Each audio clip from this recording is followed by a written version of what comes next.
Good morning and welcome to Chapter 19. We are going to go over your outline for Chapter 19, which is dealing with blood. So far we've talked about the heart as being a pump, and we've looked at the vessels that carry it, and now we want to look at the blood itself and what all it has in it that allows it to do the things that it does. So we're going to start with a couple outcomes. We're going to describe the components, physical characteristics, and major functions of blood. We're going to discuss the composition and functions of plasma. Those are our two that we'll start out with. So when we take a look at the composition of blood, basically we can divide it down into two different parts: formed elements and plasma. Formed elements include your platelets, your white blood cells, and your red blood cells. So these are things that are actually, if you put a screen in, you could filter them out. Plasma is predominantly water, about 95%, 92% of it is water. And then we have some plasma proteins and some other solutes. We'll talk about that as well. You can see that between plasma and formed elements, it's almost a 50-50 divide, but plasma just beats it out just a little bit. 55% plasma, 45% formed elements is typical. You already did your mini test on white blood cells, so we're not going to focus on white blood cells, but we will talk about red blood cells and platelets. When we look at the functions of blood, there are three basic functions that blood has. First off, it's distribution. It will distribute things like respiratory gases, nutrients, hormones. It will also distribute heat, and that kind of leads down to number two, regulation.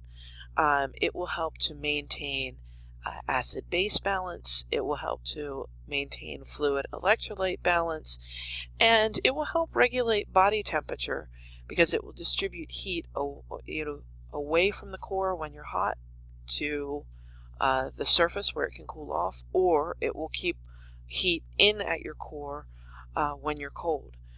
And then protection. Your white blood cells have lymphocytes in them, and that is a part of your immune response, and it will help protect you against pathogens that are trying to invade. Let's look specifically at blood plasma. So let's go to the next slide. And when we look at blood plasma, one of the things I want you to know is the difference between plasma and serum. They are exactly the same. The only difference between the two is that serum does not have the blood clotting fibrin in it. So if you have plasma, a plasma sample, you will eventually end up with a clot. If you have a serum sample, it has the blood clotting materials have been taken out of it, so it will not clot. The composition, as I said before, plasma, 92% water.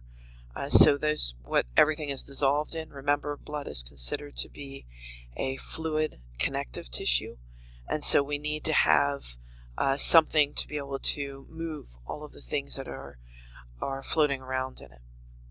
7% of this is proteins. The primary protein is albumin. It makes up about 60% of the number of the proteins that are in there, and this is what helps maintain osmotic pressure in your blood. So when we were looking at capillary exchange in Chapter 21, we talked about the blood colloidal osmotic pressure, or the BCOP. Albumin is what helps to maintain that BCOP. So that's what brings fluid back into the capillary after materials have been exchanged with the body cells. You also have globulins or globulins that account for about 35% of the proteins that you find in your blood. The big ones that we're going to talk about in the next unit are going to be antibodies, also referred to as immunoglobulins, and these are part of your immune system. They're the ones that actually are going to attack any kind of foreign protein or pathogen, things that are trying to get into your body that would do you harm. A smaller number of transport globulins are around as well, and they will do exactly that. They'll bind on to smaller ions or hormones such as insulin and help to transport them through the cardiovascular system. The smallest amount of type of protein is fibrinogen. Fibrinogen is the precursor to fibrin. So fibrin is what will actually cause the clot, but we don't want our blood to clot as long as everything is going okay.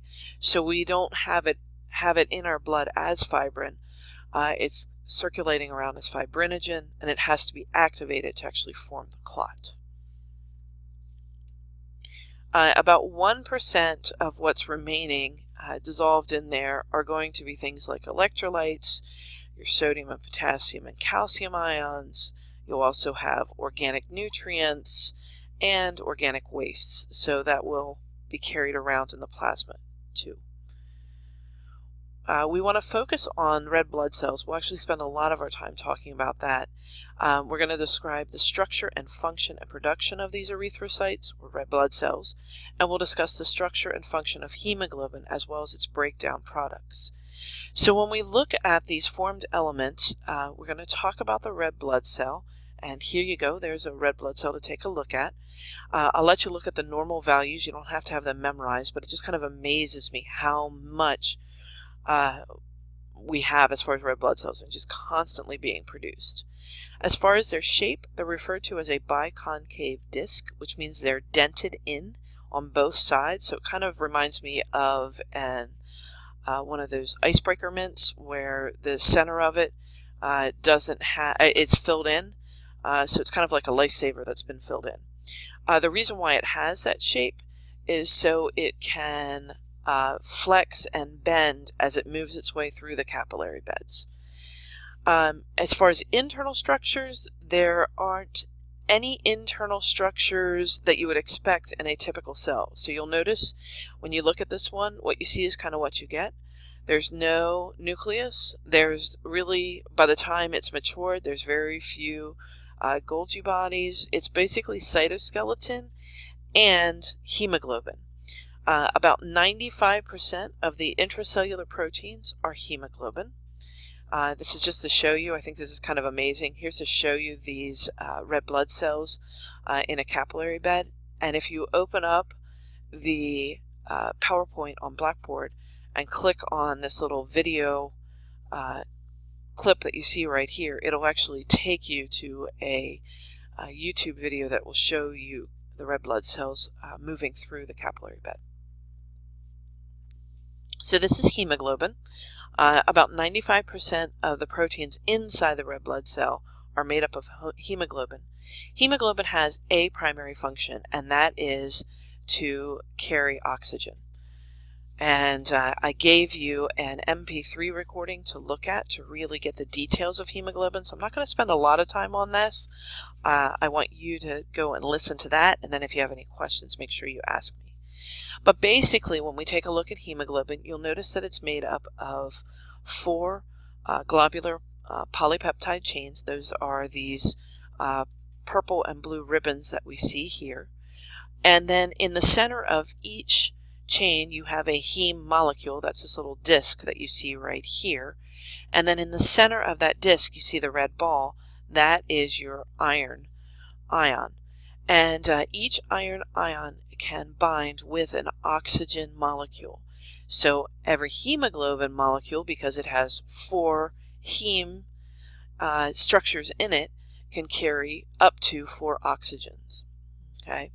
We can also find some times that carbon dioxide will bind to this, and then it forms carboaminohemoglobin, but it is not as likely to happen. Oxygen is a primary thing that's going to be carried on these hemoglobin molecules.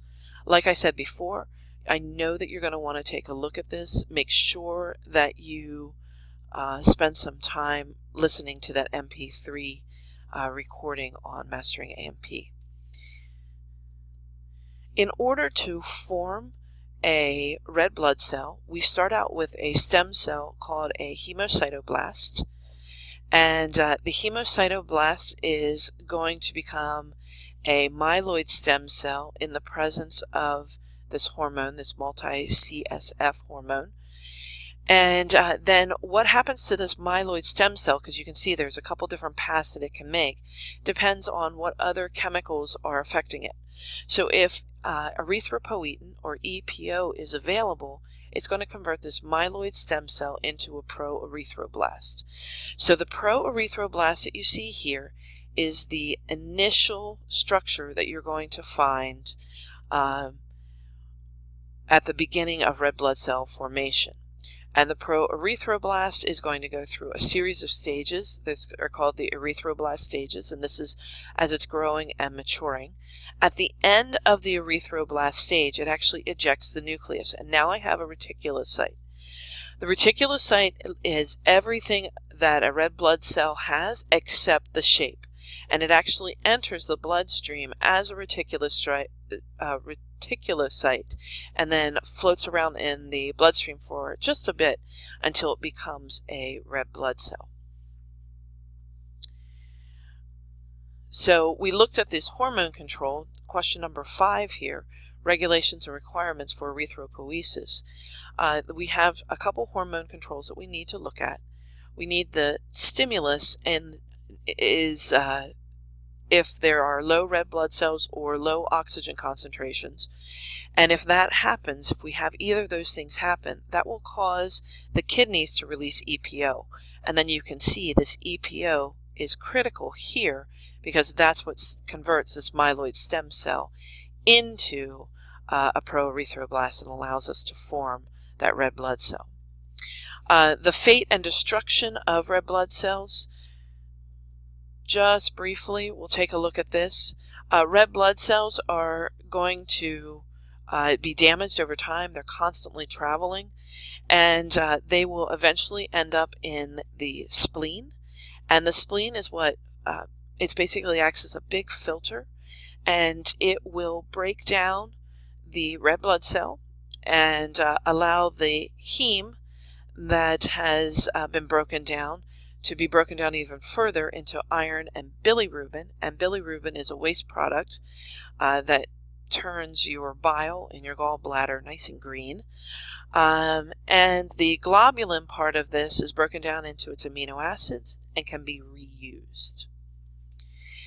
Besides red blood cells and white blood cells, the last, and we're not going to talk about sickle cell anemia, the last structure that I want you to know that's a formed element in blood is the platelets, And so if we take a look at these platelets, they're also referred to as thrombocytes.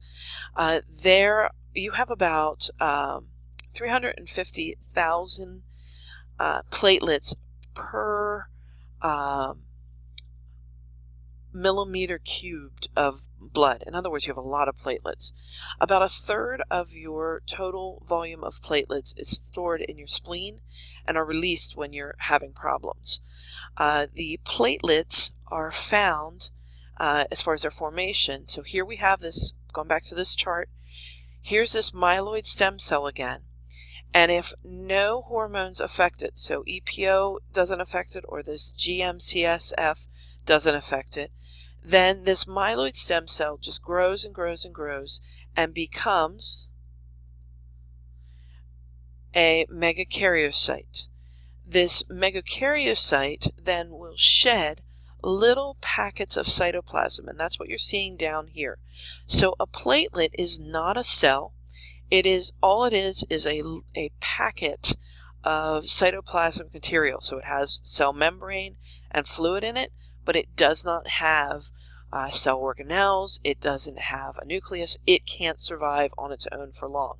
So these constantly need to be replaced. So we have these megakaryocytes just constantly shedding these platelets. As far as their function, platelets are an important part of hemostasis or blood clotting.